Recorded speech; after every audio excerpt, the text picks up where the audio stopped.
All right, welcome back. Thank you so much for staying with us. You're watching Morning Cafe's Relationship Wednesday. Na kama kawaida, we have a very big panel in studio for that discussion.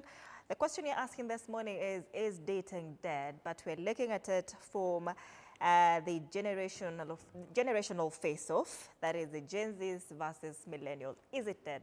So interact with us in regards to that question on our social media platforms, TV47 Kenya on Facebook and on YouTube, on X at TV47 News KE. My handle is at @Ann_Dida. You can tag me as well. There will be a number on your screen shortly, so be sure to call in, of course, just to be part of this conversation from wherever you're watching us. Let's get into it. Is dating dead? That is the question you're asking our viewers on social media, but it's the question I'm going to ask our panel this morning. From where you sit, Gladson, now that you're next to me, here's Enda and Marceline, it's you here. Is dating dead? Yeah, good morning everyone. So yeah, I can say dating is dead because if you look at the current setup of how people view relationship, things are also changing, because number one, you find that so many people are getting into relationships for various reasons that are not actually related to love or anything of that sort. For example, number one, when someone getting into a relationship for companionship, looking for validation, or maybe just trying to fit into a setup so that kila mtu aseme pia yenyewe huyu jamaa kuna mtu or this one. But that thing that people wanted to know each other, understand each other, just look at how compatible you are, look at how maybe you are sharing maybe dreams and visions and missions. All those things just died. Sasa hiyo watu ni, do you have my vibe? Do I have your vibe? Unapenda kubambika weekend? Unapenda kufanya nini weekend? Yani unaangalia tu zile vitu ambazo they are more about leisure and making merry, other than just trying to figure out something that is long term. Hata ukiuliza mwingine anakuambia msee, let us take it slow. We tujibambe, ikifika hiyo siku hizo vitu zingine tutajua. Then unapata hiyo wakati wa kufika kwa hizo vitu zingine amfiki. So sasa ni more about just let us have fun. No more dating. Gen Z, you just want to have fun. Yeah. Daisy, do you agree that dating is dead, or you people are just dating differently? Thank you for the question. For me, I won't say dating is dead because marriages do happen. Yeah, there are marriages, so dating is not dead. Dating is just evolving, it's changing from the traditional view to the Gen Z view. You know, traditionally, dating, it involved parents. This one, unakuja tu unapita na mtu, your parents even don't want them to know you are dating. So for me, dating is not dead, it's just evolving, it's changing. But do you think that if now we're moving away from the traditional way where parents were involved now to, you know, just getting someone and living with them without even involving the parents, don't you think that that is something that is quite hectic to kiangalia, tunaendelea pabaya? What would you say about that? Is this something that you would do as a Gen Z in your generation? Now Gen Zs are adapting this dating thing. Wame outdo the traditional one. Now they are into this dating whereby you just date for, you just want something, intentional dating. Yeah, so I think we are not heading somewhere good. Okay. I'm not happy myself. Okay. So you've mentioned something. I'll be coming back to that comment that you made, that marriages still do happen later on. But let's hear from Samuel. Do you think dating is dead? As Gen Zs and Millennials now, we are just dating differently. Okay, personally, dating is not dead, but dating is dying. Because when you look at the key goal of going to a relationship is getting married. But when you consider right now, most of the relationships that we are getting from the Gen Zs, they're not going for the key goal of dating, but they are just there to enjoy themselves. They are just there to enjoy the benefits, the financial benefits. They are there for freedom. They are there to just be there in a relationship. Now, ukiangalia, most of them are ready to be accountable. They are not ready. They are not ready to face the real thing about dating. When you check mostly in, let's say, let me give an example in campus. Unapata, when you compare the millennials when they were in high schools, in universities, in colleges, most of the relationships, a bigger percentage, they even went till married. But when you compare right now, most of the people in universities, very few of them find that the relationships worked till marriage. Wengi, they are just link-ups. It's not the real dating. They are just there for link-ups. They are just there to enjoy, and they are not ready to be accountable and to get the fact that we are dating. The main thing about dating is marriage. They're just there to enjoy it. So dating is not dead, but the view is that at 20 pazuri, it's going to die with time. It's going to die. So are you saying that Gen Zs are not intentional when it comes to just being with genuine partners? Okay, most of them are genuinely in a relationship, a very good relationship, but most of them right now are doing it to enjoy the benefits. They are doing it to be like tuseme mmaliza shule and you're just there, una job, you have nothing. So that's where the wababas and wamamas wanaingilia, because you need someone to support you financially. So unapata you're in that relationship to enjoy the benefits, but you're not there to marry the person. Okay. Yeah. All right. Emmanuel, what would you say about our question of the day? Is dating dead? Evolution is not dead. What has died is the traditional forms of dating, like those courtship and stuff. Nowadays, dating is modern. You can get your partner, you can go in modern dating apps and just classify what you are looking for in a partner. So I can say in traditional, we had some processes of dating. You could find, we have courtship, we have those processes. But nowadays, dating is instant. I have met you today and tomorrow I just want to be with you. There was not, dating has lost its value as compared to the traditional one. As people are dating based on responsibility. Nowadays, people are escaping responsibility. You find me, I have my personal interest in you. Some may be lust issues, some may be money issues and financial stuff. Personally, I can say that dating has not died because we still have marriages, as one of my friends said. But what has died is the traditional forms leading to that dating.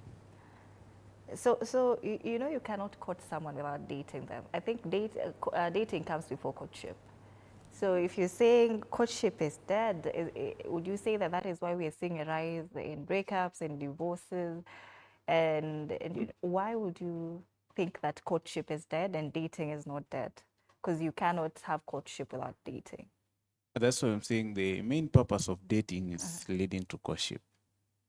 You said courtship was dead, but I hear you. Let's hear from Cornelius. Your name is quite a mouthful, but you can tell me how to pronounce it. Is dating dead? Yeah, okay. Cornel. I'm Cornelius. Okay. As per my view, dating is almost dying. Nowadays, people date just for fun and maybe to get some financial support. We are in currently we date to lead into situationships and not relationships, because we as the Gen Zs, most of the Gen Zs, there's that thing, there's no trust. It's not easy to trust. Unapata we Gen Zs hatuaminiani. The rate of cheating is high, so unapata mtu hata that feeling of dating is dead from what you see. And if you see currently dating is going to die because traditionally people could date when you meet someone, talk, you understand the person you are going to date, then you lead into marriage. But nowadays you can see that due to technology, there are so many dating sites that have come. You go there, you look for a partner in a dating site. After some time, when you start dating, you never know the intention of this person, because I can't say that those people in the dating sites are real people or they have true love, you see. So when you get to these sites, there is that short-term dating. And that is going to lead to misuse of your time, your resources, and energy. So as the Gen Zs, currently I can say dating is almost dead because of technology. And most of us, we dig deep into career. We don't major mostly in dating. But when you say that maybe the ones that go there on these dating sites to get someone, sometimes you don't know the intentions of this person that you're trying to get to know. But you never really know the intentions of anyone, hata mkipatana naye face to face. You know, so you just kiss as many frogs as you can until you get the right one. You know, the moment you get someone, dating, it comes through a process. See, I can't meet you today and I tell you that I want to date you. I don't understand you. I need to know the real you. I need to know your dislikes and your likes. Your habits, I need to understand them and see whether they fit in me. Then we can date, you see. But in the dating app, you get someone, you switch there. Someone will tell you that you vibe, okay? But in the real thing, mukipatana one-on-one, maybe you are kwa nyumba hivi ama somewhere chilling, utaanza kupata there is an habit that you don't like about that person. And it will lead to a short-term break, you see. The dating will die. All right. Joyce, is dating dead? To me, I would say that just like how most of the people have said, dating is dead. It's almost dying because you get that you find someone. Okay, nobody comes that I'm the right one at your forehead, that I'm the right one for you. No, there is a process. That's why kuna kwanga na talking stage. In that talking stage is when that you guys get time to know each other very well. I do prefer talking stage, you take long before leading to that serious dating. If you are looking for a serious partner, heri mkwe na a long talking stage so that you can know each other in and out. Before coming to directly dating, then you find out that you're just there wasting each other's time. Just hold your microphone well, closer to your mouth. You just find that you're just wasting each other's time, and time is running. We are getting old and we need to settle to get our families, and we can't just rush into dating the wrong person. Yes. All right. Maslin, what would you say about the question of the day? Is dating dead?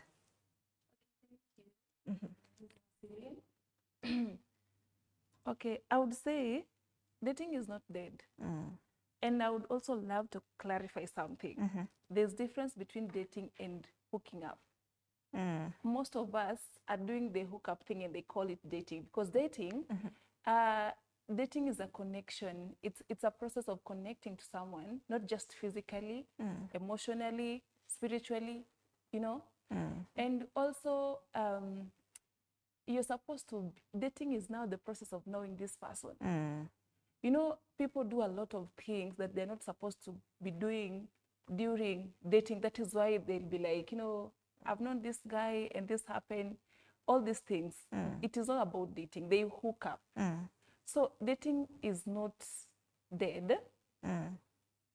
Somehow it's evolving, and it's evolving in the wrong way because it has lost the intentionality. Yeah. All right. And you know, something that maybe we are not quite clarifying is dating, the definition of dating. How would you describe, you know, dating from your own perspective, Gladson? Well, that was something nilikuwa nataka kusema, maybe tungeanzia hapo. We should have, but now you're here. Tungeanzia hapo so that at least people can understand the differences between hizi vitu zote, because kuna vitu mingi that just lead to so many issues kama hizo situationship, hookups and stuff. So dating, what is dating? In a layman's language, utasema kwamba dating ni ile process ya mtu una identify someone that you think ni your long life partner, then you try to know them from their basics to their complexity, whereby you try to look at, do you share values, do you share morals, do you share some identities, do you even have a clear path to what you want to do. In that stage is also whereby now unapata kwamba mnaanza kuangalia kwamba, can we now do a long term, can we now, given that we have so many differences, are we able to even compromise? Who am I dating? Huyu mtu namdate najua 70% tuko same. Hii 30%, how is he or she willing to maybe camouflage to either suit my direction or the direction. So in dating is just entirely understanding a person and knowing who they are, then trying to see if this person ako hivi, then mimi mwenyewe kama Gladson, am I able now to merge my my values, my principles and everything to this person, so that we can now formally say now we are into a relationship. So dating basically kwa wale watu wote, I can say it's just understanding. So if you are trying to get to know a person through the talking stage tumeongelelea hapa, once you have that talking stage, hizo vitu tunamulizanga from the basics, which unaangalia kwa mfano favorite food, favorite color, ukikasirika unafanyanga nini, what can you do when you happy, when you're mad, what makes you happy, when the moment you are understanding all these things but with a clear intention, because kuna pia wale wanajuana tu kwa sababu ni mabeshte. You know, so dating has a clear intention. Yeah, I want to know you so that we can now move to the next step of having a formal relationship. But kama mnajuana tu ya kawaida, you're just forming a friendship. All right. Yeah. Cornelius, right? Don't you think that, for example, because you brought the issue of dating sites, that if we ask this question that Gladson is talking about, what makes you angry? How do you behave when you're angry? What emotions do you feel the most? If we ask these questions on the dating site, don't you think it will lead to a meaningful relationship and probably dating as well?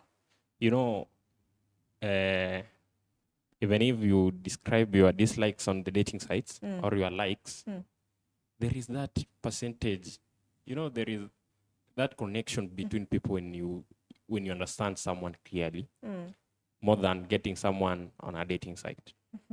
Because, you know, if you will be with someone physically, we have been done the courtship, I understand this person fully. To me, what I can say, this person is going to understand me more, or I'm going to understand that person more than the person I'm going to get on the dating site. Because this person is going to know when I'm sad, when I'm angry, I behave this way. That person is going to know that when I do this, Cornelius will get angry. And when I do this, Cornelius will be satisfied. Then getting those dislikes, most of them, those are exaggerations on the dating sites. Get someone in the real life. Understand that person, then you will date. Cornelius, ni wewe unaenda kudanganya watu kwa dating site. So you think everyone is lying to you? No. Tumekushika hapa sasa. Maslin, what do you think? You know, I wanted to tell him, you can get someone actually in this dating app. But then it's you now to decide, because now we said dating, you have to get someone and you connect not just emotionally, but physically. You can get someone, you can identify someone online, but then you have to meet, like the physical connection must be there, understand? So like it's entirely about knowing someone. You can't just know someone online, definitely. Yes. So even the dating apps, I'm not saying they're bad. You can get it, because we also have marriages that have happened out of the dating. You're surprised. I'm not sure about that. Ziko mingi sana. You your research. You cannot compete with research. Okay. You just need to identify someone. That is why most of the time I don't trust long distance relationship because of the physical connection. Yeah, the physical connection. I can't survive with. So if you don't trust the long distance relationship. And how what long about is the long? dating Is site? Nairobi to Kisumu a long distance, or is Nairobi to New York? Okay, my own way of understanding long distance relationship is this thing that you like the online thing. Maybe you can be nearby, then you don't see each other. You don't create time for each other. Yeah, and that is now where these issues come with now the cheating, because you know, we have people whose love language is the physical touch thing. You understand? So how do you practice your love language alone? And all right, Daisy, what do you think of dating sites? Is it a yay or nay for you? This is something that Cornelius has brought up, and it's quite an interesting topic because he doesn't believe in dating sites. But what do you think of dating sites? I also don't believe in them to some extent, because mimi, for example, I have some anger issues. I want to go there. Niseme mimi ukinifanya hivi nakasirikanga haraka, you see. So mimi dating sites kuna tu vitu zingine they don't outline. Unajua kitambo we use during dating walikuwa wanapatananga physical meeting like face to face. Mnakaanga hadi watu walikuwa wanajuanga wewe ni wanani. Kitambo your parents knew like mlikuwa mnapatananga in private places. Let's say mnapatana marketplaces, so that is where you'll get to know someone vizuri. Church, you meet with someone in church. Na pia messenger used to take some letters. Hapo mimi nilikuwa naona unapata kujua someone vizuri. Hapa dating me for me I want to Okay, you can pick someone from dating app, but and it's meet you with them. Like it's you to create that time. You want to know me physically, right? We have to create time. We have to. That's why you don't need to pick someone from far away that you can't reach. Like you won't afford the movement thing. Yeah, they have places where they stay. So if you're comfortable, like I think it's basically agreement. Yeah, like we agree. I stay in this place. This is where I'm coming from. So if I'm comfortable, I will tell you like this is one of the things that we need to do. We need to meet up. We need to talk. We need to know each other, and we can't do this online. Because even physically, you can meet me, but you don't, as long as you don't know the intention towards me meeting, still it doesn't guarantee you that I'm safe. I'm a safe person for you because Cornelius? we've met physically. Yeah. Cornelius, I hope you're listening. But Daisy, what if your soulmate is entirely in another continent? If you're saying that, no, I cannot do maybe long distance or dating sites or online dating. God will take me to him now. We'll meet somewhere. How will he find you? How will he find you if you're not willing to explore these options? Somebody say somebody sends you a DM on Facebook, on Instagram, or let's say Tinder, these dating apps. So you'll just brush them off because no, you do not believe in dating sites. For me, I believe marriages are made in heaven. So if someone hata kama kwa US is meant for me, tutapatana mahali. Yeah, me for dating sites, it's a no. It's a no. Samuel, what do you think of dating sites, and do you think they're making or breaking relationships in this day and age? Okay, one thing that I say, I think Cornelius and Daisy are resilient to change. Because one thing you should understand that right now, we are talking about modern dating. And most of the link ups that people are having right now, they are meeting online. And when I get someone from a dating site, we'll not be talking from the dating site. You'll give me maybe a Instagram a way that I can channel through social media, WhatsApp, maybe on Twitter, Facebook, and we'll start with the link up. So getting someone from social media is not bad, or getting someone from a dating site, because whatever matters is after I get to know you from social media, what's the next step? I think the next step, we should organize a meetup. We should talk, get to know each other better, because there's no difference in me meeting someone in university and getting to know you. We just met because of an institution. It's not there's no difference with the guy that I'll meet on social media, because the only difference is that it's after we meet, after we just make the link up, what's next? If I'm so serious with it, we should have a link up, we should go for a date, we should go for a lunch date, I should get to know you better, we go for a weekend, we get to talk, I get to know your personality and everything, because one thing, we should be ready to accept the change. We cannot talk about me meeting someone or me dating someone from my village because I've known you from childhood. No. Easy. I cannot accept it. I cannot accept it. I have to accept the fact that right now I can link up with someone from even another country, and at that time they never had a good channel to meet someone from another country, because we have social media right now, we have dating apps, and we must accept a change, and we must know to live with the change. Change is here. Yeah, change is there, and we must accept it. Cornelius and Daisy, you're being told you're scared of change and you need to change. Joyce, Gladson here explained to us what dating in his own perspective means. But from where you sit, how would you describe this dating so that we can just set the ground clear on what dating really is? And do you think now this issue of dating site, maybe if you want to also changia kidogo, is it a yay or a nay for you?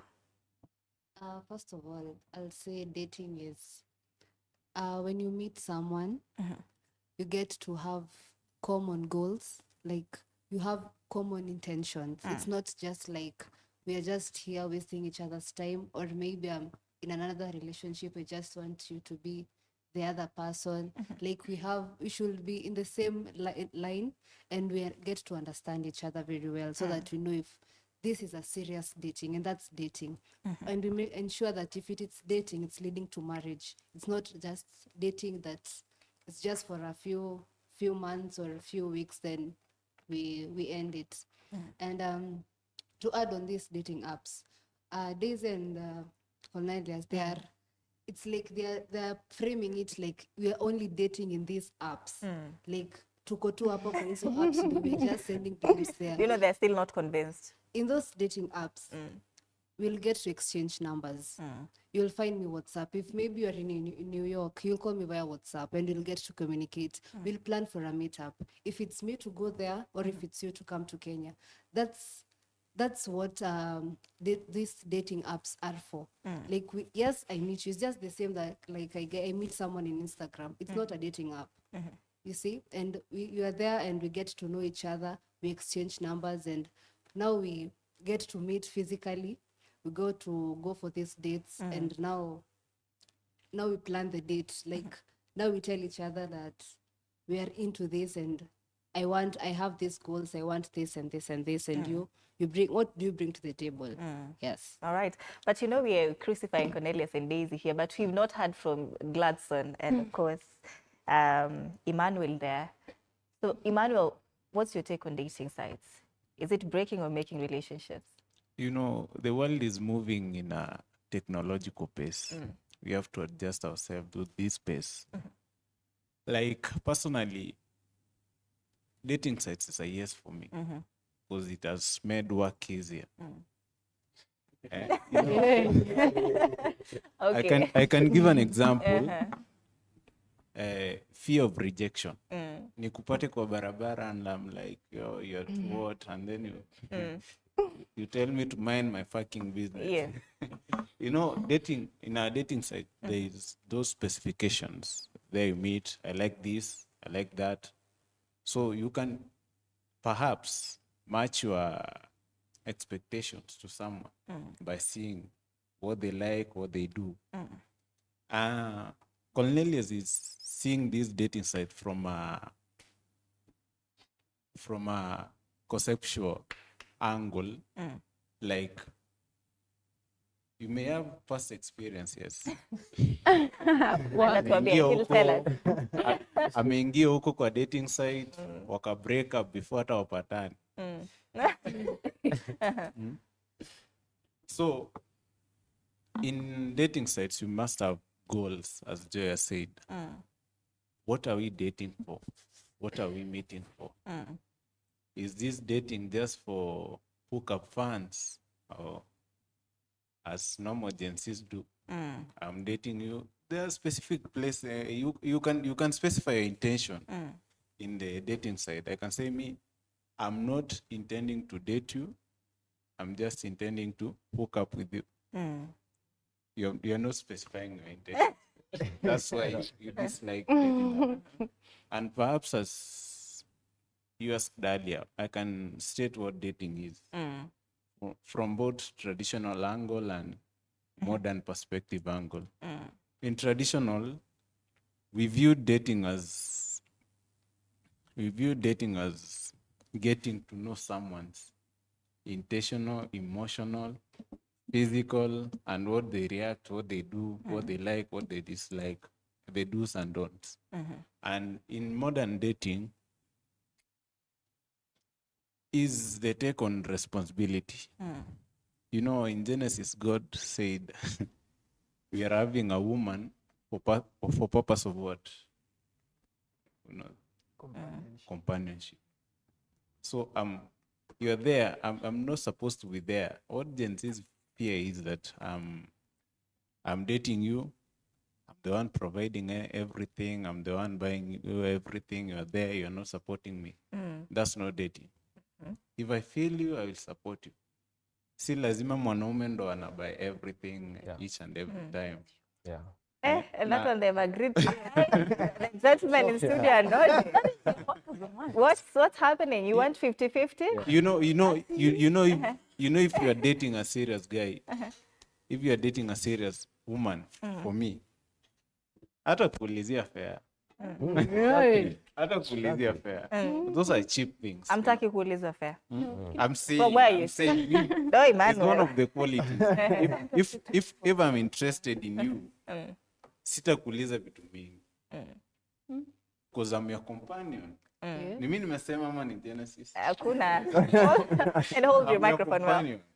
Yeah, if I love you, I'll come. Yeah. I'll send you money when you're down. It, yeah. And when me I have money, I also send you when you're down. Okay. That's the purpose of So you just send money when they're down. But we'll be getting into that conversation of 50-50 because I know Maslin wants to comment on it and maybe Joyce as well. But Gladson, this issue of, dating sites.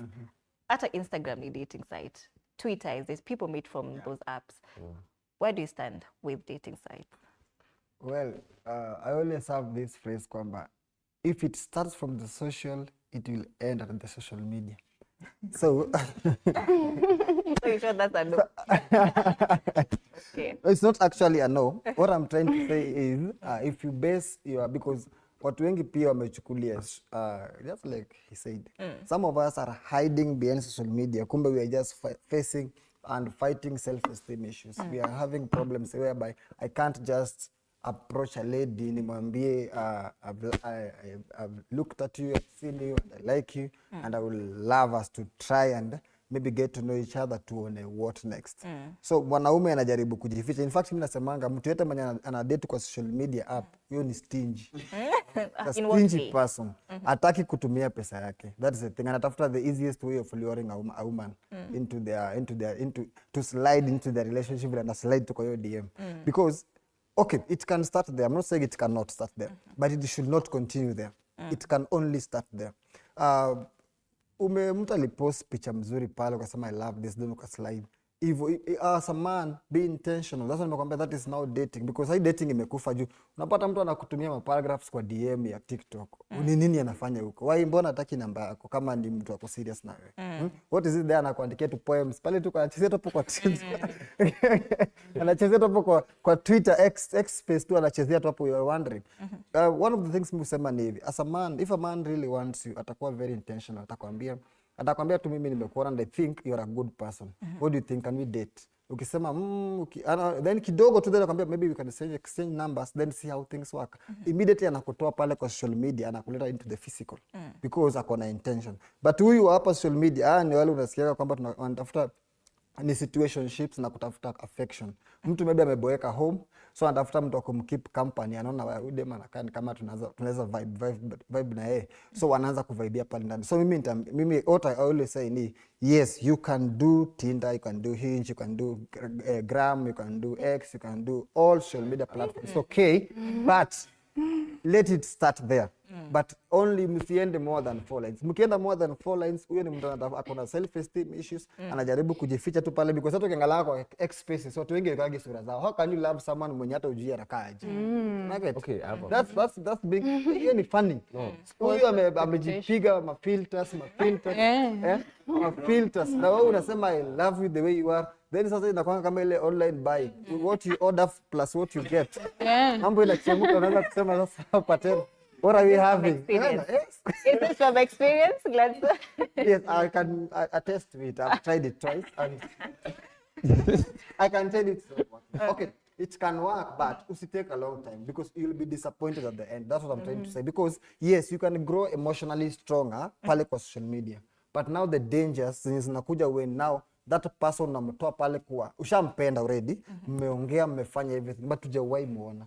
Unaona? So wakati anakuja into your physical world, unaanza kujiuliza wait.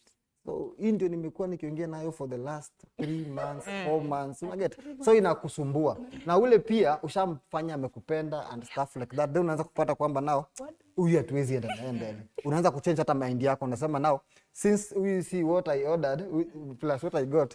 So hapa so in short, it's all about looks. It's not even about somebody's personality and what they have inside them and what they're bringing to the table. You're saying it's all about looks. If you're not appealing to me in the eye, then this cannot work. Yeah, because let us look at it this way. Siwezi nikajua your character by looking at you. Yeah, Kwa that's- picha. That's impossible. Yes. So the moment nimeku-approach kwa social media, it means I'm after the looks. Nimeona sura ya Ann, nikasema Ann. But you've been talking. No, I so feel from like a week, 2 weeks is enough to know this. Huyu ako na anger issues. Huyu ako na hivi na hivi. No, ladies kwanza, they know how to hide emotions kwa social media.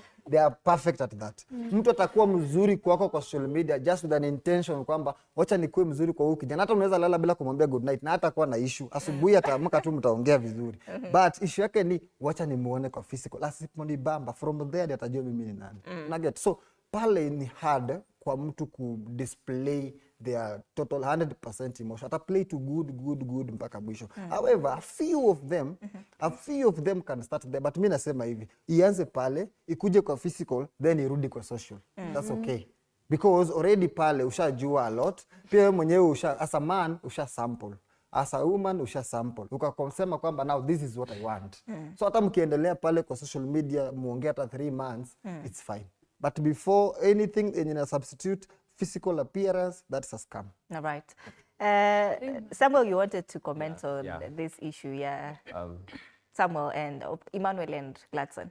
Yeah, because one thing about social media, personally, I'm a ex-influencer, and I've seen it work. People dating on Twitter, and it work. And I have friends that I know they are dating, and I just have 2 questions. One thing is that are these people that we're meeting on social media, and are they not the same people that we meet on ground? The same people. The only difference that tumepatana kwa social media.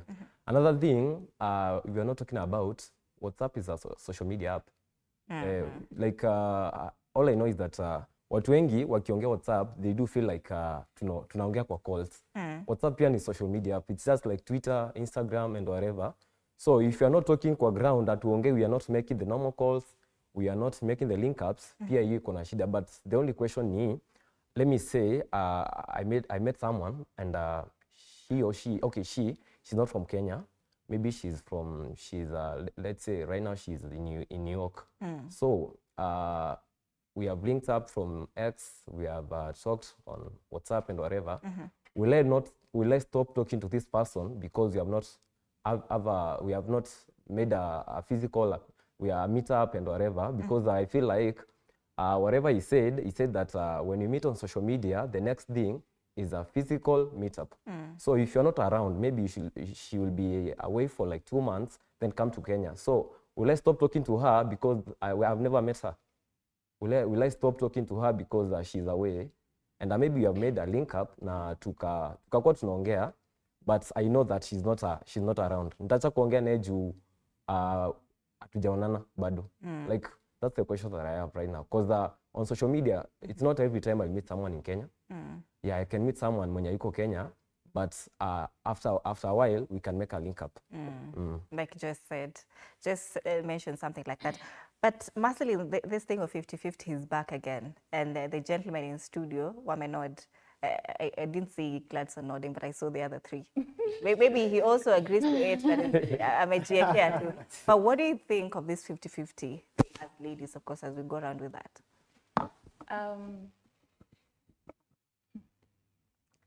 What I can say is men who talk about 50-50 fear commitment. Like, it's your responsibility as a man to provide. Like, in my own opinion, let a man be a man. Why should I be a man in a relationship? I am supposed to, because we are not going to divide responsibilities, because we have these specific ones that they know belong to women, right? So unless I'm going to chip in financially, because now in most cases in relationship, the only issues when it comes to sharing, it's always about financial thing. You know, she's working and she's not doing this and that. Okay, it's okay. If you're worth that support, I can support you. I don't need to be dividing things with you. At Tunagawa, I'm paying bills this month, next month you're paying bills. And when it comes to house chores, I'm the one who's supposed to be doing that. I go to work, I come cook, maybe if you have kids, I'm the one to cater for like literally everything. But when it comes to you, the only thing you see is I don't give you money, and you're like, no, this one is a very mean girl. What is your responsibility as a man? My responsibility, I can just chip in as a woman. I mean, let me say you've been working and perhaps you've lost job and don't have the earning. I can chip in, I can support, but at a period of time, you know, at a specific, not always, like, you know, because you as a man, you can't just tell me that you've been working all along, then all of a sudden you've lost the job, you've gone back to zero. I mean, this investment thing, financial literacy, where did it go? I mean, you need to, like, those are the things that's why I feel like when you're dating someone, these are the things that you need to learn about people. We have like people, they'll tell you, me, I want money. If I want money, and sorry to say this, I don't know if I'm going to put it in the correct way, but we have ladies, they want money. And we have men, they only want sex. So when you tell me you want sex only, and I'm not comfortable with it, and you're like, let me just try to. Now, because you want sex from me, but I don't agree to it, maybe my intention is not towards that. You're starting to prevaricate things, because now that is what you want, but you have to behave like, you have to act like what I want, so that you get what you want. Now that this is what is causing all this mess, because the intentionality is gone, consistency is not there. Like, literally, it's about that. Because you find that you talk to me today, after 5 days you disappear. That is the work of millennials. They disappear, like, literally, these people will just call you today and they'll remember calling in the next 2 weeks. And you expect it to be, you will call me after 2 weeks and you'll find me gone. I'll not be there, because we have to, it's a communication. You can't tell me that communication happens after every 2 weeks. There's a guy that talking said, ata iko last for like a week. Because, you know, a millennial. Yeah, like we met, yes, and we were like talking. And he would call after like 4 days and tell you, no, I've been busy with work. Am I the one who is so idle? Like, you can't tell me that from Monday, the next time we're going to call is on Saturday. What have you been doing in between this period of time? You know, you can't tell me that you can't talk to someone. Now, honestly, as a Gen Z, working with millennials, dating a millennial, it requires a lot of energy. It needs energy, because millennials, I don't know if they're, maybe they still want, they have the traditional love, and they see Gen Z as jokers. We are not jokers, like maybe most. Actually, ghosting happens a lot with Gen Zs, not millennials, Gen Zs. People ghost people a lot. Yeah, so actually. If you're saying that millennials are not good at communicating, then that entirely lies with you as Gen Zs, because you love ghosting people, most of you. No, no, not had. I'm just saying, this is someone, you know, it's sometimes I say, it's good to be, for me, I am comfortable being rejected by a man that maybe ni mimi nime approach. But why would you come to me, tell me that you like me? I'm giving you a chance, then you call me after 15 days, and then you tell me that, you know, it's not making sense, like literally. And it's only I'm very specific, millennials. Yeah. Okay. And you mentioned something quite interesting in this conversation on Twitter. We'll be coming to that here. But days before we get into that comment, Marceline, what do you think of 50-50? For me, inategemea the situation, but it's good. Juu mwanaume amekuja kwa my life, si akuwe mzazi wangu. Amekuja kama my companionship. So, lakini inategemea. Maybe mimi kazi yangu yenye niko nayo can only provide 20, yeah, I do the 80. So, mi inategemea, but I will. I will provide, si mzazi wangu. Maybe you might see that. And you see, most of the ladies that are talking about 50, you see, the men that have ladies who are doing 50-50. That is where they complain that this one is too much empowered financially. Akona madarao. Akona madarao, because why not? I am providing literally the same like you, because finances, in terms of finances, I'm providing the same as you. Now let's go back to my responsibility as a woman of the house. You're not helping anything. But when it comes to finances, we are doing it equally. Why can't I disrespect you? Tell me. Okay. Joyce, 50-50, what do you think of that? You know, we've talked about 50-50 before, and I remember Daisy was in that panel. The response she's given today, she gave it on the last one.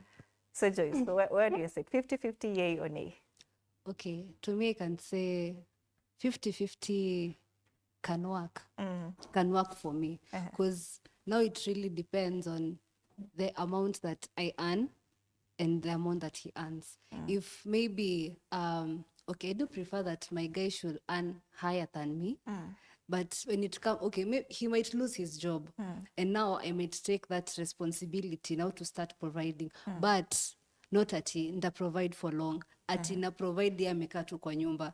Hata yeye mwenyewe anafaa kushow hard work. Like, anajituma. Because asipojituma msee, mi nitachoka. Nadi nitakuacha. Because naona ni kama, now I've taken your responsibility and I'm the lady there. You see? Like, unafaa, like, even you show, like, unafaa pia kunionyesha that I'm really striving for this. I really want to make this happen and to make this work. But making me feel like, nika sasa mimi ndo nimeanza sasa, now you are the woman, now I'm the man. Now I'm the one providing for everything. But to 50-50, it can really work. It really works, and I've seen it working. Because, yes, okay, now nobody is really that stable that he can provide for everything. He might tell me that, hey, hapa nimeshindwa, you see, but I chip in, but say ati pia ati na chip in 80% and you just chip in 20. No. If it's 50-50, it's 50, not 80-20 to you. Ama ikuwe vice versa, auto 80 into 20. Okay. Yeah. Cornelius, do you agree that you as men fear commitment? That was a comment made by Marceline. Okay, the comment made by Marceline, men, we don't fear commitment. The thing is, you know, when I will be committing myself to you, you will also be committing yourself back.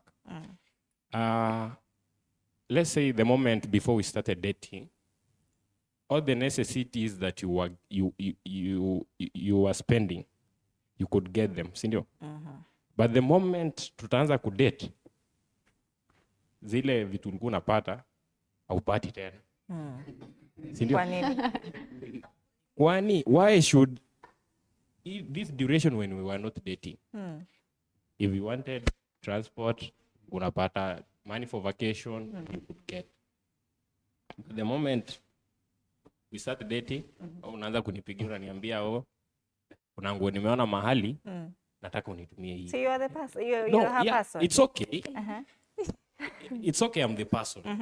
But the moment before we started dating, you were getting this. You could go to a boutique and pick a cloth, a nice dress and buy. You could take yourself to vacation for some moment.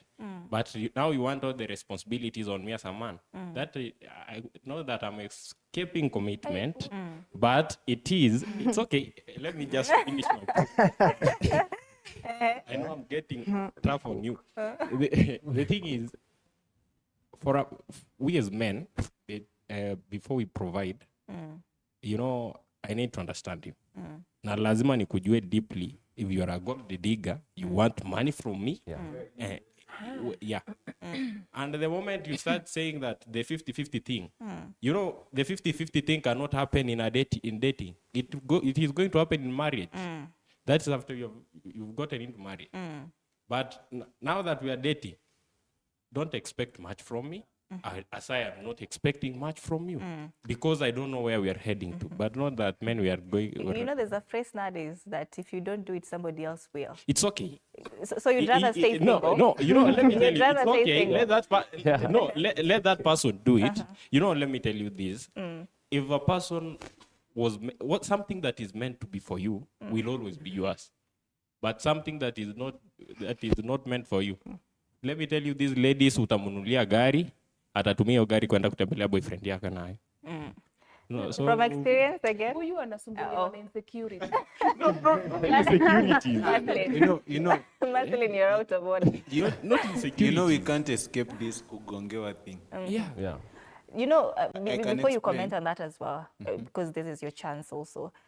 Marcelin also asked a question. What is your responsibility as a man? You quoted something from Genesis, but I also know a verse that says men should be providers. Okay. So what is your responsibility as a man, Emmanuel? As a man, I know I'm supposed to be a provider.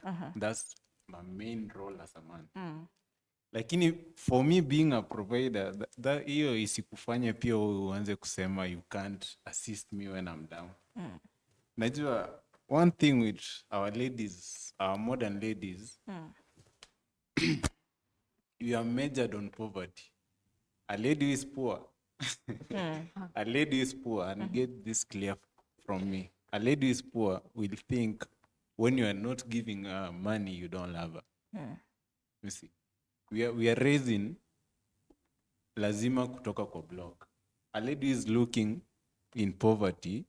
Usipompea pesa ataanza kusema, oh, this man does love me. Oh, that's why you are saying someone else will do it for me. I know if a lady, as I said earlier, a lady who loves you, he'll literally do the same as you. That's why my good friend was saying here that kama angetoa hiyo 50, atani disrespect. Now that's not love. Hold your microphone, well. That's not love. We are dating. And the main role as a woman, as I am the provider, you're supposed to respect me. And strong relationships are based on respect. I'm providing for you, respect me. You are chipping in 50-50, respect me. I'm the head of the family. Yeah. All right. Can I respond to him? Okay.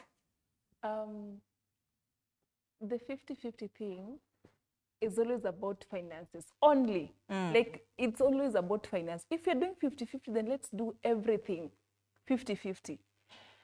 I'm saying, me as a person, I can be a full-time housewife if you're providing 100% of it. Because literally, being a housewife is also not a very easy task. It's a job. It's a work itself. So if you feel like the only thing you can give me is money, provide. I am going to submit fully, willingly, without very. I am going to do as a wife, because my work is to submit and to respect. Your work is to provide. We agree we are not going to divide responsibility. Do your responsibility as a man. Let me do mine as a woman. If I fail to do so, complain. If I don't fail to do so, you don't need to ask me to start doing yours. Unless there's emergency that I can just chip in. There is a difference between chipping in and doing 50-50. Personally, I will not agree any day, any time to 50-50. I can chip in, yeah. That's why I was asking her the same on that before we move the next. What did I date you to do? Did you date me to take part of your responsibility? No. I didn't date you to be a housewife. Yeah, I'm dating you because you are my companion. You're not my housewife. If I wanted a housewife, I could have employed a maid. What does the Bible And say that is about why most of them. You quoted the Bible, so we are going to quote the Bible. Let me know. It says a man should provide. Yeah, should I'm a provider, but she said. I got her very well. I caught said what she said. She can be a housewife. Yes. And for me, I don't date housewives. Fear of commitment. And rejection. Of course, and you mentioned that you have fear of rejection. I'm not saying I'm not But let's move on. Samuel, to be the financially empowered woman, now that we are talking about this issue 50-50, ifike point yenye sasa ni yeye, she is the provider of the home. Ako nayo, there's nothing else you can tell her. Would you feel safe being with that woman? Okay, personally, I think I can date someone who is earning more than me, but I cannot marry someone who is earning more than me. I mean, when we are getting to the marriage thing, I should be the one earning more than you. Okay, tunaweza a situation where you will start earning more than me. That's okay. Now you should support me that time. Because when we were coming to this relationship, I was the one who was providing more, but we don't know fate. Unaweza pata job, you can get anything more that unapata, you are earning more than me. So you should be ready to support me anytime that I'm down. Another thing I should say about Masi, lazima tuko insecure. As a man, I must be insecure. I cannot trust a girl 100%. I must be insecure. Because when we consider a lot of things right now, women are so, I mean, we cannot trust women that much because, yeah, she'll just go and attend at a job, whatever, and utapata tu bado vitu zi happen. As a man, I cannot be that much secure that I'm okay with this relationship. I trust her 100%. Another thing, I read an article of a guy mwenye alikuwa anasomea UN. He was dating a girl from first year hadi fourth year. They were really in a very good relationship. But immediately after alimaliza, this girl got a job. And this guy alikuwa tu hapo metama kana hustle. In 4 to 5 months, huyu dema kamdump. Juu ya nini? Hajapata job. But when they were in campus, time walikuwaga wote they are at par. Okay, alikuwa anampenda. Let me just say alikuwa anampenda. Because if you really love me, you'll also try your best to get me a job ama to support me when I'm trying to get a job. Because you don't know, naweza kuwa sina job sahihi, but as time goes, nijipate hata nimekuja kupata do hata kukuliko.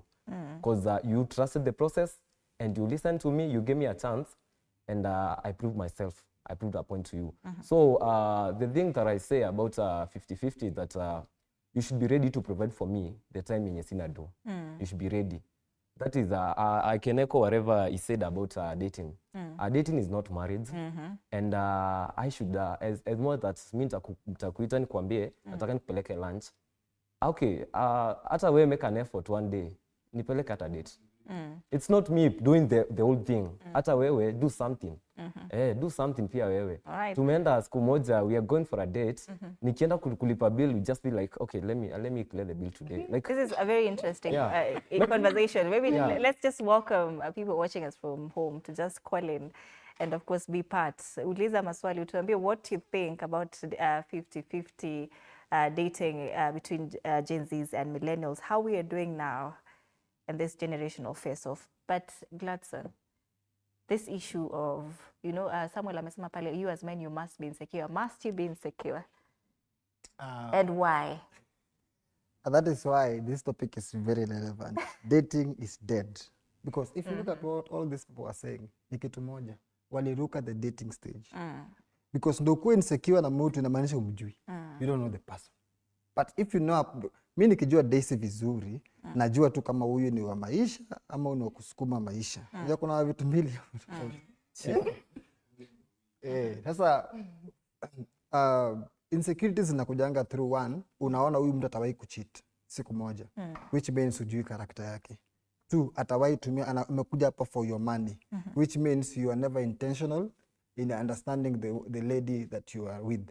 Then lastly, for you to be insecure, it means uja heal from your past. Kuna kitu kile kuramba huko nyuma na ukakiassume. So saa hii kina kuaffect mpaka kwa unaona tu sasa kila msichana ama kila mwanaume, if you are a lady, unaona kila mwanaume ama kila msichana atakufanya kama the previous one. So me what I will say is this. Insecurities zinakuja through unresolved issues. Na hizi unresolved issues, they need to, you should not get into a new relationship without resolving the issues zilikuwa zinakusumbua pale nyuma, so that when you come into a new relationship, you see this person as a new person. Uoni kama ilikuwa ni Njeri, sasa unaanza kuona huyu kama Mary. Njeri iliisha, this is Mary, I need to deal with Mary as Mary. Then also when it comes to matters 50-50, I was here in this show na nikasema hivi. Na my brother ametumia Biblia, na hiyo Biblia ndio tunamnyorosha tu. Look at in the Bible, the role of our lady, tuanzie hapo kwa Genesis. Adam was tasked with taking care of the garden. Eve was tasked with keeping Adam as a company. Number 2, kama helper. Alikuwa kama helper. Abraham, Sarah alikuwa anamuita my master. And who is a master? A master, it means a person who is in charge, ako in control. And once you are in control, manisha everything revolves around you. Wewe ndio unakohoa, kila kitu ina happen. Which means financially you should be there, emotionally you should be there, security you should be there. A lady ni mtu tu ni a multiplier of what you have. So you have to give them for them to multiply. You see? So once unajipata as a man, you are comfortable doing a 50-50 with a lady, wewe uko na shida. And you need to look at yourself well and ask yourself this question. Am I really a man? Or I am trying to be a man? Because some people are just trying to be men, trying to call themselves men. Unaona? Mimi ukinipeleka, you can't take me for a date na sina pesa mfukoni. Unaona? One mimi as a man you should always be unaambia Mercy, Daisy, can I take you for a date? Wewe ndo na initiate. Man is an initiator of these things. So with the time, yes, a lady can come in hapa katikati once na ile anasema let me spoil you as my man.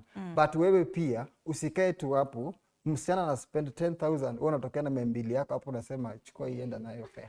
Let me see. So you lose that value as a man because at the end of the day, huyu msichana ataanza kukuona kama equal yake. Na once amekuona kama equal yake, you will never tell that lady anything because atakuwa like check him say mimi nakusort. Kama wanakununuliaga socks na wanapiga kelele hivi. Socks kwa birthday. Sasa akianza kukununulia simu, akununulie gari. What do you expect? Utaongea anything my friend? You will never speak anything. So for you to avoid all these things because generally from nature point of view, women are never providers. Na iko ndani yao, it is not there. Hata hawezi relate na providing. And that is unapata mama mwanaume akifa, mama abaki, ataanza kufeel the burden. Ana feel sasa anda provide aje, how will these people be? Hata nalianga tu tutasurvive aje bila baba ya. Unapata because ana hiyo mentality ya hiyo. Inabidi tu sasa circumstance ndio zimforce aende pale kwa provision because now there is no one, I need to do something. So mimi nasema hivi, never be, it's okay, you can be comfortable with 50-50 if you want, but never be there because siku moja utaambia uoshe vyombo kwa nyumba, utaambia upike upanguze viatu zake akienda kazi. Ama atarudi hivi akwambie mbona nimetoka kazi na vyombo ni chafu na umekaa hapo unaoacha Netflix. Kwanza Netflix wewe unalipanga, atakuzimia di TV. In fact mimi naambianga watu hivi, vitu zenye usikubali msichana anunue kwa nyumba yako. Kitu cha kwanza ni TV, mattress. Hizi vitu ni vitu as a man you should be having them on your own. Kuna siku mtakosana mtalala kwa kiti. Natakwambia unakumbuka hii mattress mimi nilinunua. Hiyo TV na watch hapa utaki kufanya kazi mimi nilinunua. Atakokea hadi child lock. Anazima hivi. Inawashwa wakiwa. Because hawa ni watu wenyewe. Once you give them that ability ya kukua on the front seat, they will definitely try to be you. Na wewe utaanza kuona kwamba huyu anajaribu kukua mimi, now you will start to retaliate. Na hapo sasa ndo violence inaingilianga. So as a man, always be in charge. It's okay, sometimes things can happen, maybe job inaweza enda chini. But this lady ataanza kureflect on what you used to do ukiwa na pesa. Then from that, atakusaidia. But wewe ukiwa na doo na wewe ni stingy as a person, huwezi hata mspoil. Alafu una expect kile kimekuramba a chip in, my friend. Atakuwa anakuangalia tu hivi tu anasema tu God be with you. I pray for you. I know they're disagreeing with you, but that's why I'm here for you. But Daisy, that topic now is over. Daisy, do you think that as women right now, maybe as Gen Zs, you've raised the standards too high for men to reach, and that is why, you know, maybe they're scared of rejection, they're scared of, you know, approaching most women? Would you say so? I think women ama ladies wa today wako influence sana na social media. Mimi nakaa tu hivi kwa simu naona venye Diana B anapendwa, and then someone is coming to me anaanza treat the same way or something. Ama tu nakaa tu hivi chini na raise to that nini na understand like venye Diana B anapendwa, that is love. Na hivyo ndio napaswa kufanyiwa. So I think we as ladies, we are raising our bars too high for this men. For men. How high is the bar? How high should the bar be, Daisy? Would you date a man who is earning lesser than you? Definitely that's a no. So in short, relationships are still transactional. Because you said you can do 50-50. So unasema you cannot date him if he's earning lesser than you. I can do 50-50, but sasa kikiwa kimeumana. Na kama the same way Gladson amesema. Unani provide vizuri sahi, you're taking me out. Ukiwa na pesa, I feel like my man has money. I'll support you pia wakati una, lakini sasa iti 50-50 wakati you are not giving me your money while you had, that won't happen. Joyce, have we raised the bar too high for men as women? Yes, you've really raised the bar too high due to pressure ya social media. Kila mtu anataka kuitwa saizi bibi ya tajiri. Because we're seeing that is love. Mind you, not every guy who ako hapo. People huku nje, they're like, people got good intentions. Si lazima ati akwe na hiyo pesa mingi ndio uone ako na intentions. Even there is this thing that goes on that ukipata a guy mwenye ako na pesa mingi, madharau itakuwa mingi sana. There will be a lot of disrespect. But ukipata that guy mwenye okay, he's not poor but ako na pesa but si ile mingi, hapo kuna respect. Because these people wenye wako na pesa, they tend like, nitakufanyia madharau, nitakupea pesa ya therapy. Utaenda Dubai, utaenda India ufanyiwe therapy. Mind you, I'm the one hurting. You see? But guy mwenye like ako na pure intentions, hana hiyo pesa like ya kuwaste anyhow, like he'll always be there for you mentally. Ata make sure that nothing that will happen to you, nothing that will hurt you. But yeah, tumeraise our buzz. The bar is high. We're coming back with that, Marceline. Let's take a very short break. It's a very heated conversation here, but when we come back, we'll be opening up our lines so that you can, of course, be sure to be part of this conversation. We're asking, is dating dead, across all our social media platforms as well? Stay with us.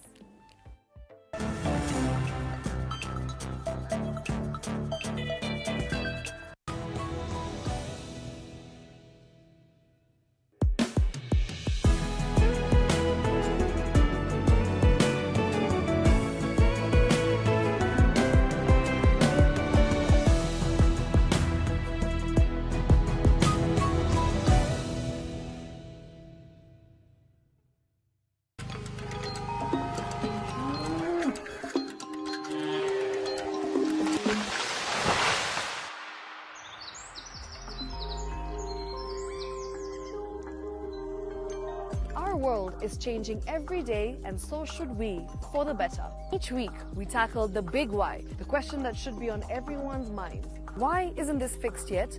Deforestation, global warming, and the adverse effects of climate change. The future isn't just something that we inherit, it's something that we create. Join us on The Green Fix as we tell the stories of those who refuse to give up.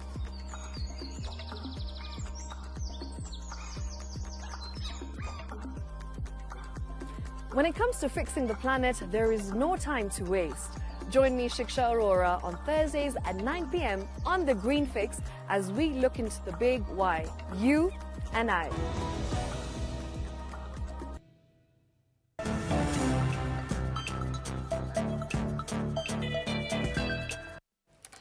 Welcome back. You're watching Morning Cafe. Thank you so much for staying with us. And if you're just joining us, it's Relationship Wednesday. The question we are asking across board is dating dead? Our lines will be open in a short while. There will be a number on your screen shortly. Of course, kama kawaida, we welcome those phone calls and views on the question of the day. Is dating dead?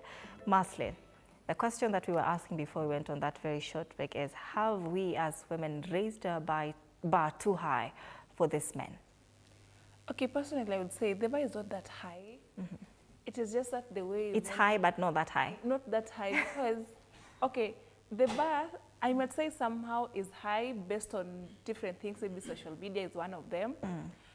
But one thing I will also say, because as the gender of Yasaf, I've been engaging a lot of girls when it comes to these things.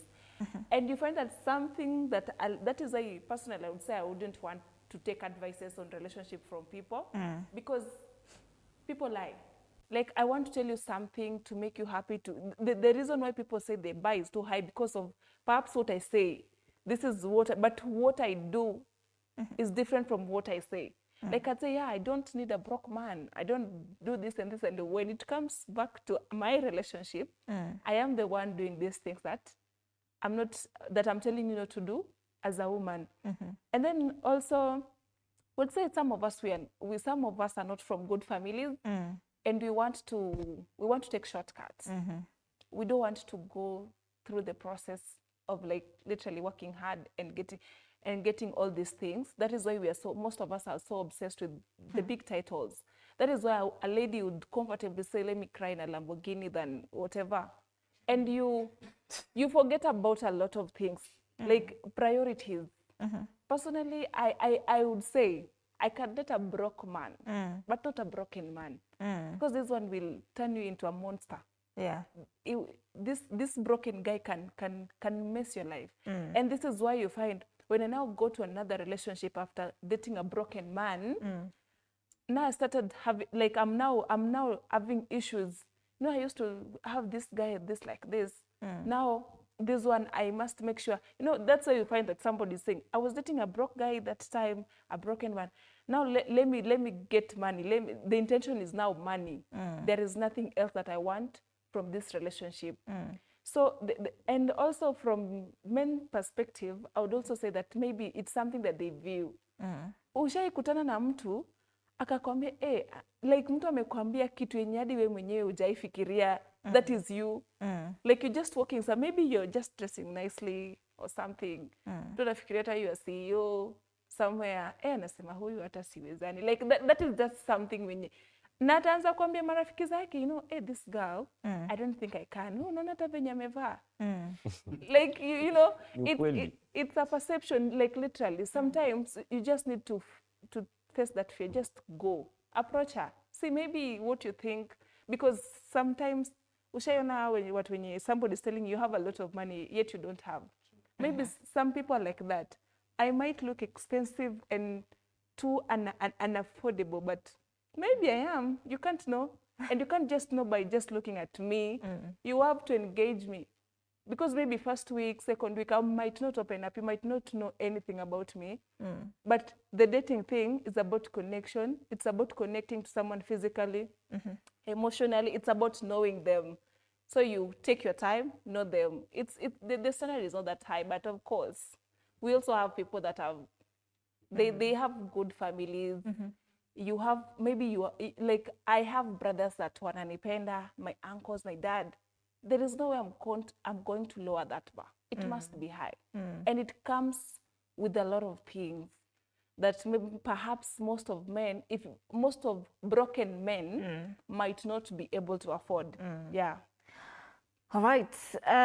Cornelius, do you feel like you have to have money first before, of course, going the dating way, approaching a woman to date them? Okay. Money is a priority. You know, when you start dating, you need to make each other happy and comfortable. Because there are some necessities that will chip in. There are some things that we'll be needing. Because if you don't have money, huwezi chukua msichana wenyewe mwenye alikuwa amezoea maisha soft. Then you go and start harassing the lady. Maybe she start going through hard times. You unalala njaa, sort of like, you see. But as a man, before you decide whether you are dating, at least have money, be financially stable, because there are many responsibilities that you are going to get. Apart from the ones you had, you know, this lady coming into your life is another responsibility. Because as more as this lady is going to provide, I as a man, I'm going to provide more. Because so that I don't look mere, you see? So you need to be financially stable as a man before you chip into dating. Because these ladies, the moment a lady will learn that you are broke, and suddenly she gets a rich person, someone who is financially stable, utachiwa dunia. So you need to be at least have money that will comfort you anytime. You see, tukiwa hivi you can chip in. Okay. Samuel, do you agree? Soko ni mbaya sana. The pressure is too much for you guys that you have to have money first before approaching women. Okay, yeah, I agree, because I think, let me start with a question. Do ladies in this generation still believe in men having potential and ambitions? Because when you come to a relationship and you already expect, you know, if for you to raise standards for me, it means that you came with some expectations. You already know what you need in this relationship. So anytime you never get whatever you need in this relationship, I think you'll just, okay, me nitashindwa, because you need to trust me. I mean, women right now, even believing in men coming, okay, growing from scratches and still making it in life, because it's not always every time utanipata niko na do. I can be in a relationship, I love you, but right that time I'm not financially stable. And another thing, men are really struggling right now. there are no job opportunities. They're struggling in getting jobs. Men are really struggling with mental health. They're really struggling with the things about family. They are providing for their families. They're doing a lot. So are you ready to understand that I still need time? I still need time to raise and get whatever you want. And at that time, I'll be ready to provide for you.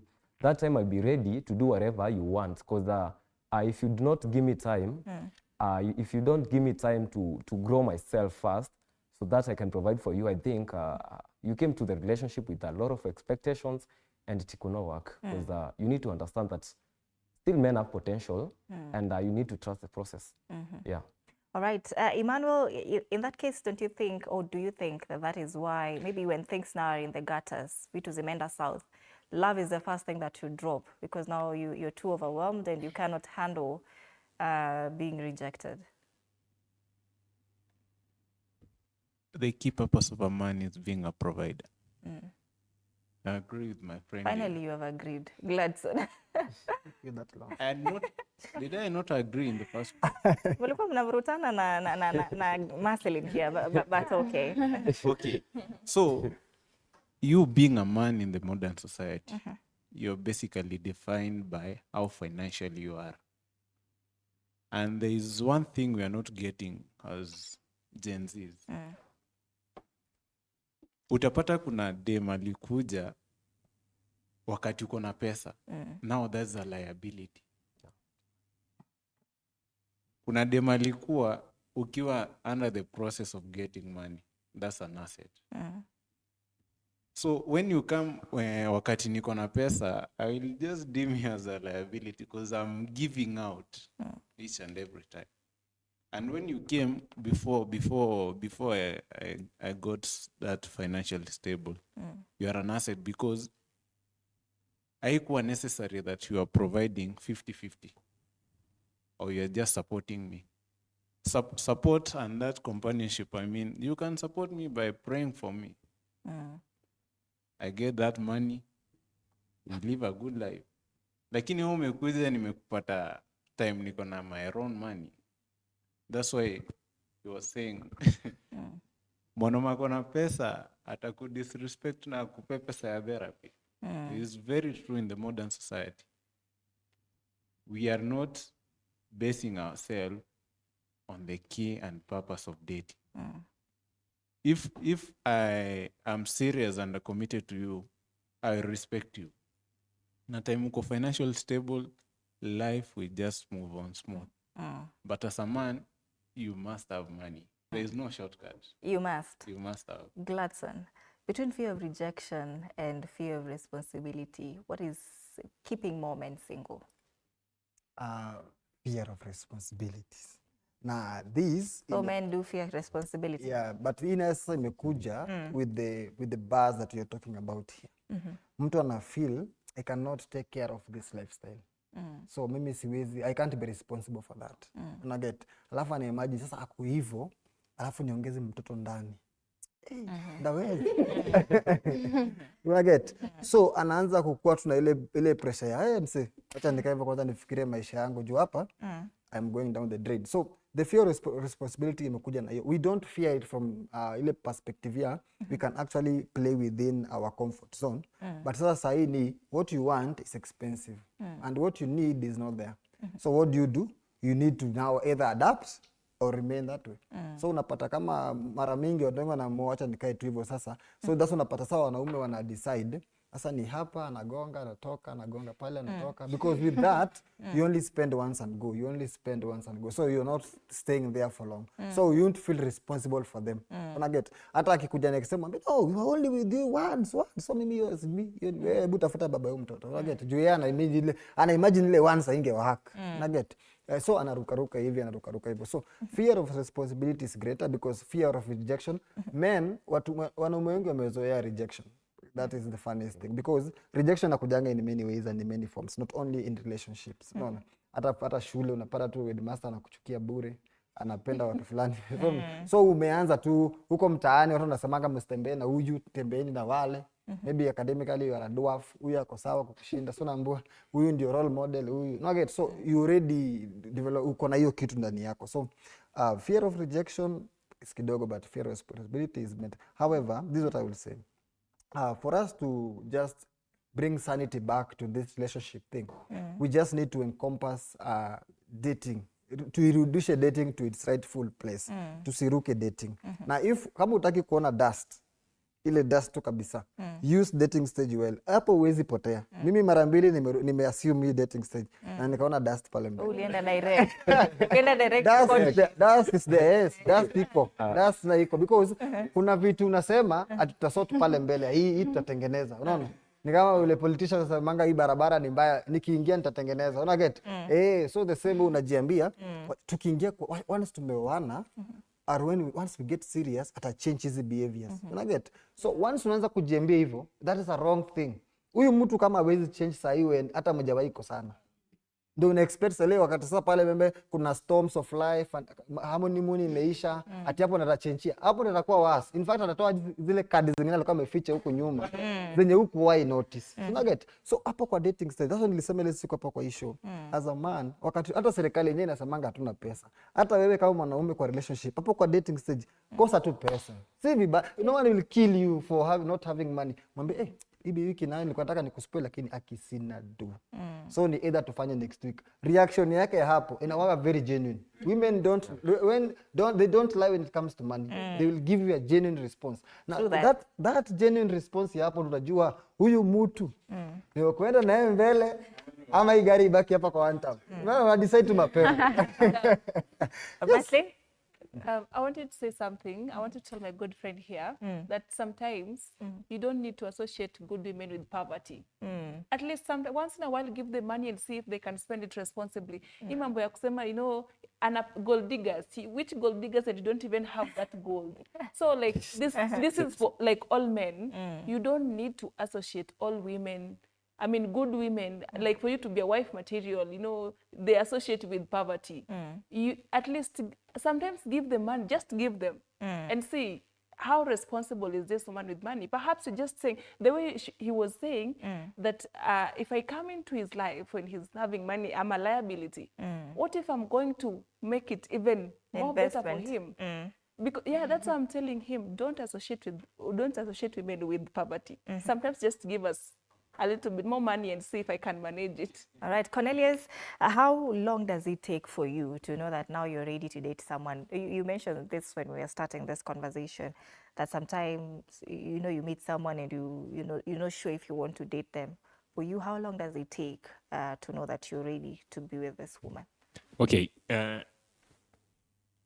As Cornelius, the long I can take, first, before I start dating you, I will start learning. I learn the real you. I'll be associating myself with you. I'll understand the person that you are. Like tuanza kama ni maybe just friends. In that duration, I'll understand you. Nitajua kwa sababu najuanga most of the ladies when you are friends. Ile time uko friends, huyu msana atakwambia, "Jua kijana fulani anafanyanga hivi, I don't like this," you see.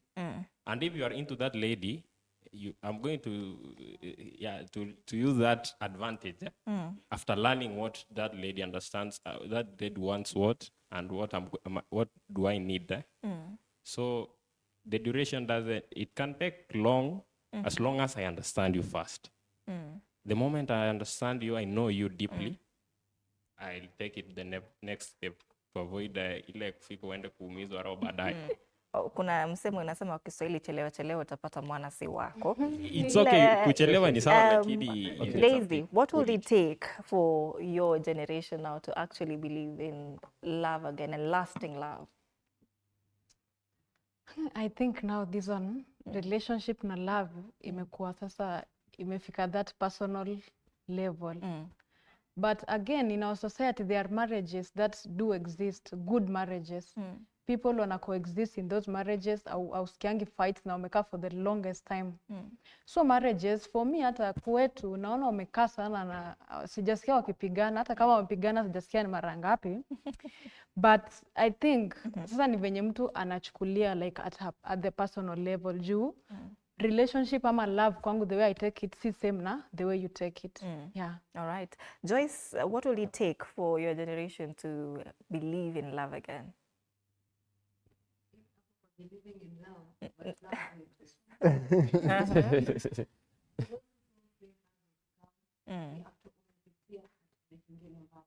you can't just wake up today and say love is coming, you don't have experience. Take this mic. Yeah. First you should have that experience ndio useme love is a scam. Siwezi kaa tu hivi ati nimeamka leo naingia hapo IG naeka story love is a scam.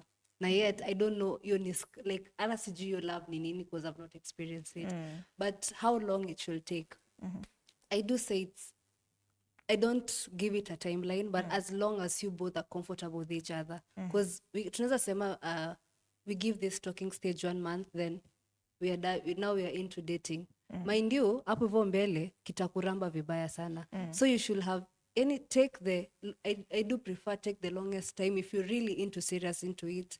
Take the longest time possible, know this person in and out. Because if it's the talking stage, then dating, then marriage, you should know that this person is the father of my child. Maybe venye atani treat, even though treat mtoto wangu. And as ladies, we tend to be very cautious with the guys that we choose because we see the future in them. I'll have a daughter, and it should be his responsibility to take care of my daughter. Not the way that he'll take care of me now is the way that he'll take care of my daughter in future. So I don't give it a timeline, but as long as you guys are comfortable with each other. Okay, Maslin, what would it take for this generation to believe in lasting love again? Let me not even say again, because I don't know if you guys ever believe in long-lasting love. Yeah, okay, personally I do, but now for my generation to believe in that, we have to bring back the intentionality. Like it requires patience and consistency. Like you just, communication, good communication, not just communication. We have people that talk in relationship, they don't communicate. So it requires good communication, patience, because you can't just know me in four days, 5, 1 week, 1 month. That's not enough time. Yeah, and we should avoid shortcuts. Yeah, most of us we love shortcuts. Yeah, which I don't think it's very easy to erase. But yeah, if at all, because personally I believe in, even though I'm single, but I still believe. Yeah.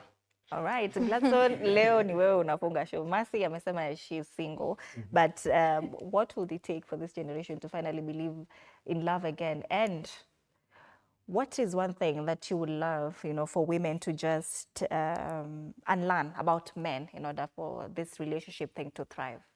Yeah, I'll sum it up into 2. 1, sahi generation mpya inakuja ya Alpha is looking at millennials and Gen Z as a reference point. And these two ndio towana watengeneze the next generation. So those mistakes that were done by our forefathers, whereby the father is uko na missing father ama missing mother, or hizo vitu zote tunafaa tutengeneze. Once the next generation inatuona sisi kama a unit, they will start believing that actually family is a good thing. But once mtu ana grow, and I'm not complaining because sometimes situations can happen, but once mtu ame grow na single mom or a single dad, atakuwa anaona why should I be in a family when mimi mwenyewe already nimegrow na single father na sijawahi kufa, niko sawa. So ata normalize that. 2, let us live within our boundaries. Don't base on social media. Mbona juzi tu ule wa forex amekuwa akikodesha magari. Watu akifikiria ameomoka, kumbe ana haya for some hours, anapiga picha na so wewe unamuona life yako unasema wow, I should be like this. So nafari all men should be like this man. Una get? Already umeanza ku raise ile ceiling to a place where by now men wanaanza ku feel like all these women tuko now hatuwezani now. So lastly, let us return dating into the table. Take your time.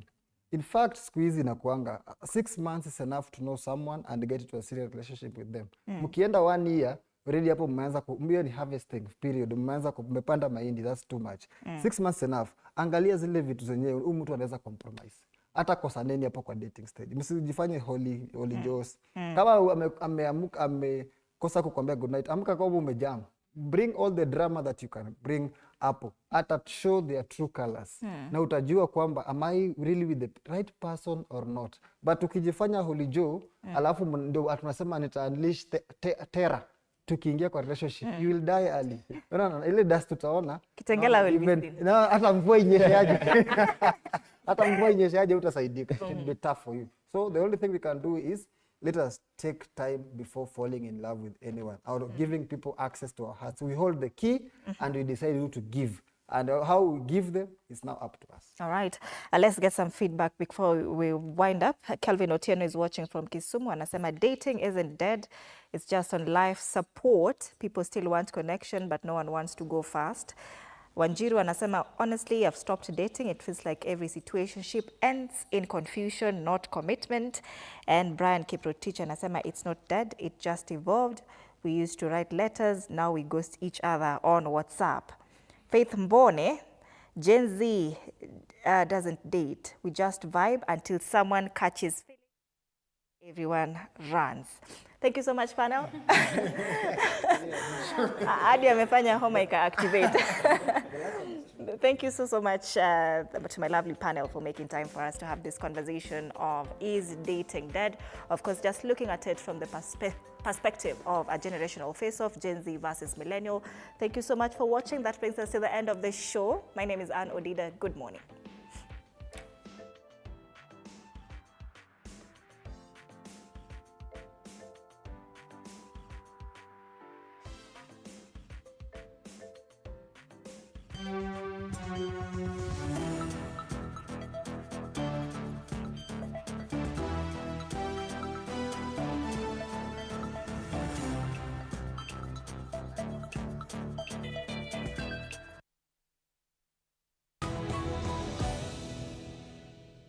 The eagle himself